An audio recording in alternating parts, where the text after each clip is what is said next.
here with Brock Hayes, running backs coach. Where all have you coached? Where all have you been? I taught and coached high school football for 9 years in Louisiana. Outside of that, I've basically been in Louisiana my whole life coaching, even in college. I started at a D3 at Louisiana College. I was there for a year. Then I went down to Nicholls State for 2 years. I was at Southern Miss for a year, and at Louisiana Tech the last 3 years before coming here. What high school programs in Louisiana? I've coached at Helen Cox High School, Grambling High School, New Iberia Senior High, Edna Carr High School, and Miller McCoy. Got it. Tell us about your family. My family, man. That's a big part of me when you talk about a foundation. My wife, we've been married for 9 years. We go on 10 this year, so I guess she's stuck with me now. Once you make 10, from that point, we have 2 kids right now.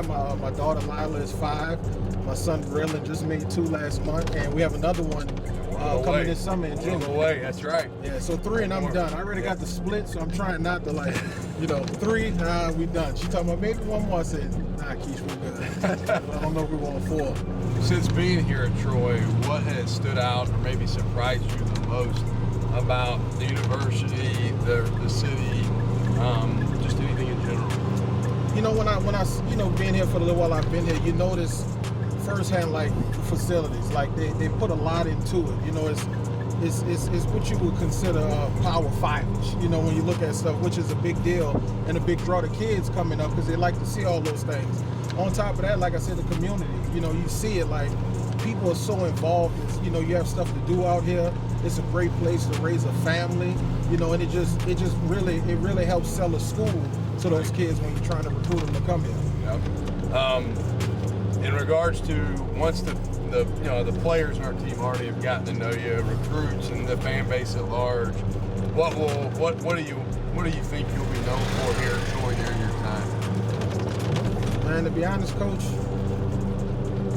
that's a good question when you really think about that. It just stumped it. You got him stumped. He doesn't have an answer. He's first time Brock's been speechless. I don't look at it like I do it for the reward or the acknowledgement. I just love doing what I'm doing and letting God lead me in the way that I do things. Because, like I said, it's just like when you point to them. I feel like if I let God use me as a vessel to reach out into the community with the kids, like my wife doing stuff in the community, you'll leave the impact that you want, and people will remember you by that. So that's kind of how I look at that from that standpoint. Awesome. What's your favorite part of Mardi Gras, being from New Orleans? I love Mardi Gras. It's a big part of our culture, being from New Orleans. That's one of the things I like the most. Also, when you talk about food, I like the king cakes. I'm about to say, whose king cakes are we going with here? I would have to say Randall's is the best king cake. Right. But when you talk about filling and stuff, I got to go with Antoine's. Golly. The queen cake. You can't just pick one. Nah, it's hard. It's difficult. It's very difficult to pick. All right, Brock. Been good spending time with you, man. Appreciate it. I appreciate it, Coach.